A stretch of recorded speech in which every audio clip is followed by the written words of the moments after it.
Hello everyone, welcome back. In yesterday's video, we have just got an introduction about petroleum. We know that petroleum is very important in our lives. We get so many products from petroleum. Now, how do we get all these products? Today, we will learn by learning the process of petroleum refining. We have seen that petroleum is a dark viscous liquid formed from the remains of tiny marine organisms that died millions of years ago. By the sedimentation and compression due to high pressure, the dead bodies of these organisms got covered by sand, silt, and all, and got converted into dark viscous liquid called petroleum. See how the petroleum looks like, right? It's a viscous liquid, thick liquid, and dark colored.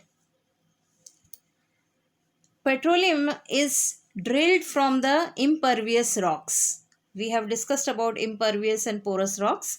Impervious rocks, they do not allow seepage, and in between you can see here there is water, and this oil here written is for petroleum actually, and above that is gas. Water is at the lower end because water is heavier than oil and gas. These are the borings done, or we can say wells drilled inside the impervious rocks to take out the petroleum from it, from the reservoir. Okay, now this is the actual location, one of the location from where the petroleum is being extracted from the sea, right? Like in India we have Bombay High, we have discussed yesterday. Now, petroleum is not a single compound. It is a mixture of many hydrocarbons. These hydrocarbons, they differ in their boiling points. Some of them have high boiling point, some of them have very low boiling point.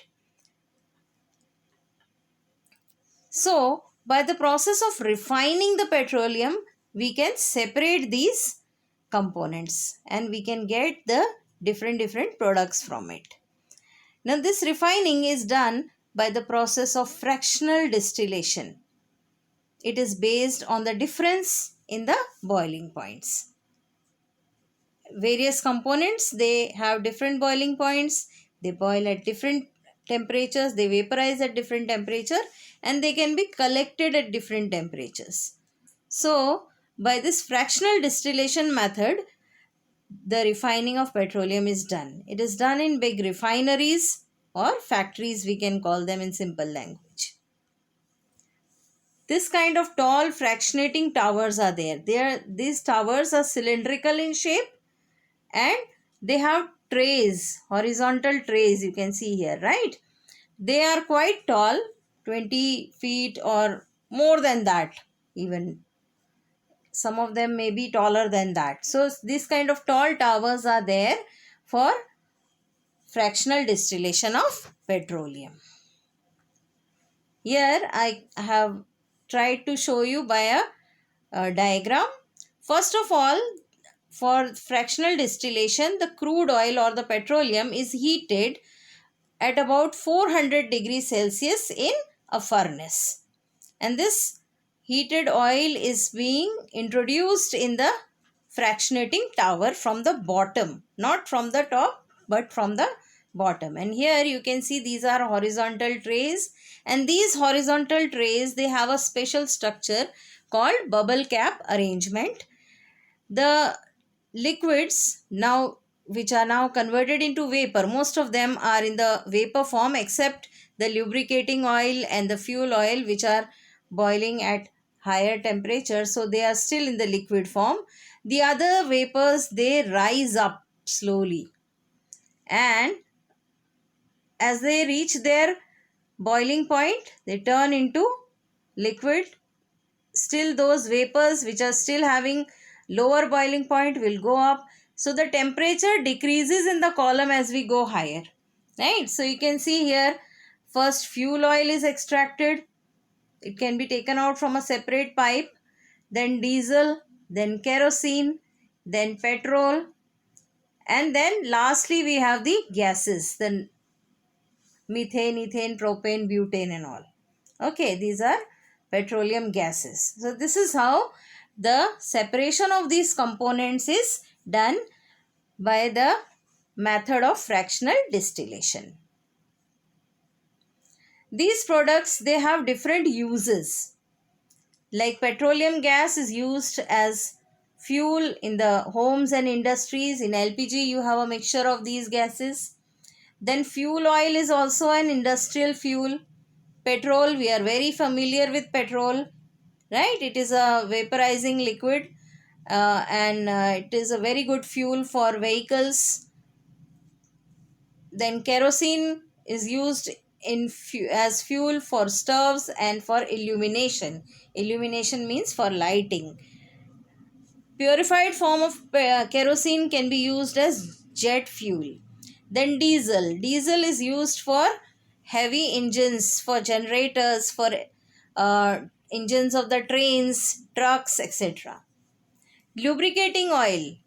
We have learned in chapter friction. To reduce friction, we use lubricants. So these lubricating oils are also obtained from petroleum. Paraffin wax used for making candles, shoe polish and wax paper, etc. They are also obtained from the petroleum, as paraffin is a petroleum product.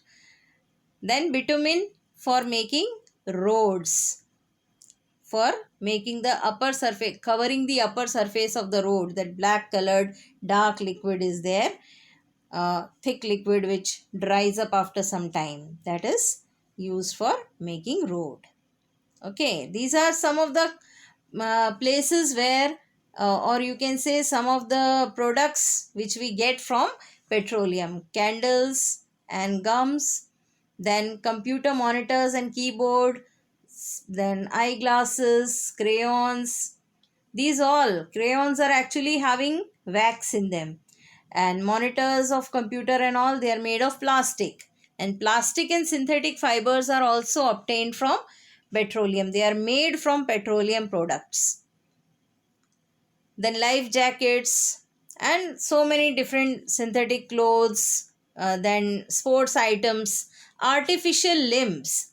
Suppose some person loses his leg or hand, then this leg or hand is replaced by artificial limb. These artificial limbs are also made of plastic like substances. Okay, contact lenses for uh, curing the eye defect, and so many other things which are there in our daily life are derived from petroleum products. Even cosmetics, you must be very familiar with Vaseline, right? It's petroleum jelly. It is also obtained from petroleum. This is what I was talking about, bitumen covering the roads. While making the roads, they apply this in the molten form and then later it dries up and becomes solid. This is nylon. We have studied about nylon in the synthetic fibers and plastic chapter, right? So children, this is all about refining of petroleum. You go through the book also, keep learning, stay safe and take care of yourself. Thank you so much.